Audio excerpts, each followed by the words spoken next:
না আসলে দেখেন মানে টু বি অনেস্ট আজকে দিনের শুরু থেকেই অনেক ড্রামা দেখছি আমরা সব প্লেয়াররাই।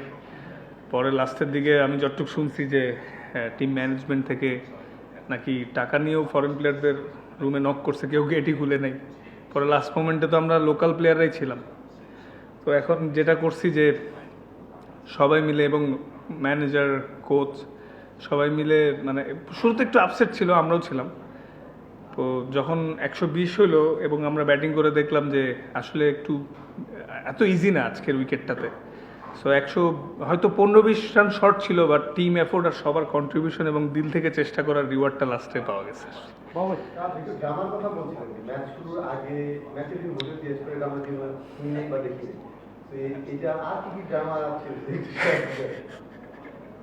না, আমার লাইফেও নতুন একটা এক্সপিরিয়েন্স হলো যে ম্যাচের দিন মানে আমি যতটুকু শুনছি যে আমাদের নাকি বুকিং দেওয়া ছিল শেরাটনে, তো পরে ওয়েস্টিনে ছিল। পরে নাকি বুকিং দেওয়ার কারণে ওয়েস্টিনে নাকি সব রুমগুলো বুক হয়ে গেছিল, এটা আমি যেটা শুনছি। পরে আমরা হোটেল চেঞ্জ করলাম, চেঞ্জ করে যাওয়ার 2 ঘন্টা আগে শুনি ফরেন প্লেয়ার কেউ যাবে না। ঠিক আছে, তো তখন আমাদের বোর্ড থেকে ফোন দিয়ে বললো যে তোমরা আসো, অ্যাটলিস্ট খেলো। ফরেন প্লেয়ারদেরকেও ফোন করেছিল আমাদের বোর্ড থেকে, বলছে পেমেন্ট ইস্যু না, ক্লিয়ার হয়ে যাবে, বাট তাও তারা আসে নাই। তো শুরুর দিকে আমরা মোরালি একটু ডাউন এবং ডিস্টার্ব ছিলাম, বাট পরে তো দেখলেনি জিতে গেলাম আল্লাহর মতে। না, আমি আসলে প্রত্যেকটা মোমেন্ট এনজয় করার চেষ্টা করেছি, কারণ দেখেন আসলে এনজয় করা ছাড়া তো ওয়ে নাই, যেহেতু ক্রিকেটই আমার ব্রেড অ্যান্ড বাটার আর প্যাশন। হ্যাঁ, তো মাঠে আমরা এনজয় করছি সবাই। হয়তো আমাদের লোকাল প্লেয়ারও কিন্তু তেমন বিগ নেমস নাই, 2-3 জন ছাড়া ফরেন প্লেয়াররা খেলে নাই। সো আমরা সবাই বলছি লেটস ট্রাই।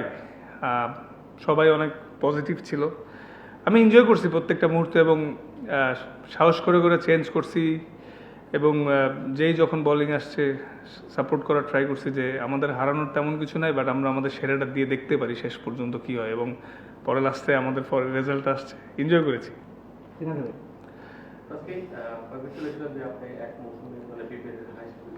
জি,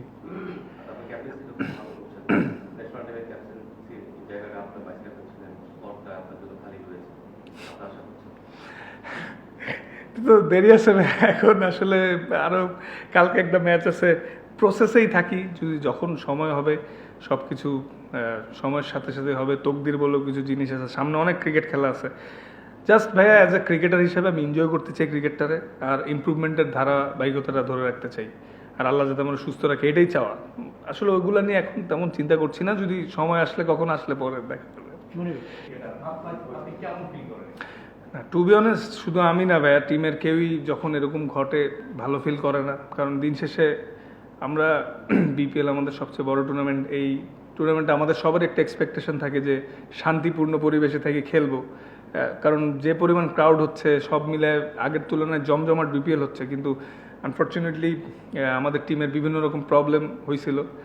কিন্তু আসলে সবাই মিলে একটাই বারবার বলছিলাম যে যেহেতু আমাদের সবার নিজের প্রুফ করার জায়গায় একটা, যতই মানে সমস্যা হোক এগুলো মানে একটা সাইডে রেখে মাঠে এনজয় করতে হবে। কারণ সবার bread and butter career, national team সব কিছু নিজেকে প্রুফ করার মঞ্চই এটা। তো এই জিনিসগুলোই আমাদের টিমের লোকাল প্লেয়ারদের আজকে সবাই বুস্ট আপ করছে।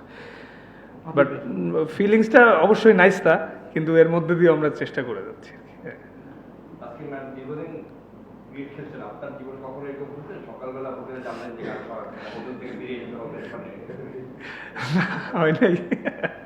হয় নাই, অনেক কিছুই নতুন এক্সপিরিয়েন্স হচ্ছে। আমার মনে হয় এইরকম প্রেশারে এত সমস্যার মধ্যে দিয়ে খেলাটা, এটা আরো ফিউচারে উপকারে আসবে। এত চাপের মধ্যে ভালো খেলতে পারলে সামনে খেলাটা অনেক সহজ হয়ে যায়।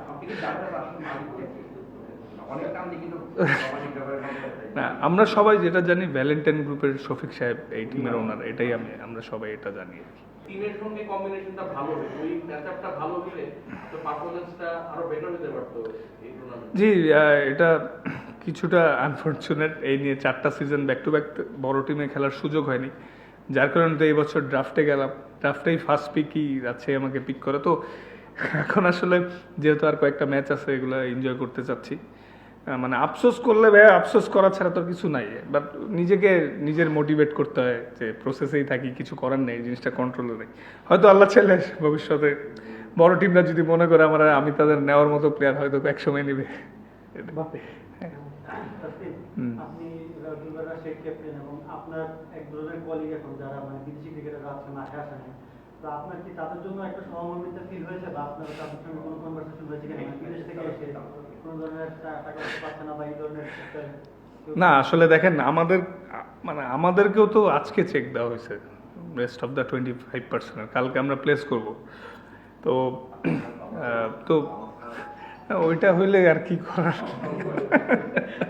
আই হোপ নট কোনো বাউন্স টাউন্স না ওঠে।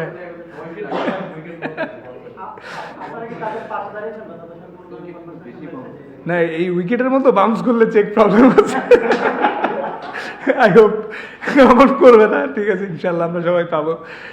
তো না আসলে ভাইয়া দেখেন মানে খারাপ তো লাগছিল ফরেন প্লেয়ার নিয়ে খেলতে চেয়ে, পরে লাস্টে বোর্ডে আমরা রিকোয়েস্ট করছি যে আমাদেরকে লোকাল প্লেয়ার নিয়ে খেলতে দেওয়ার সুযোগ হোক, কারণ এখানে আমাদেরও তো ক্যারিয়ারের বিষয়।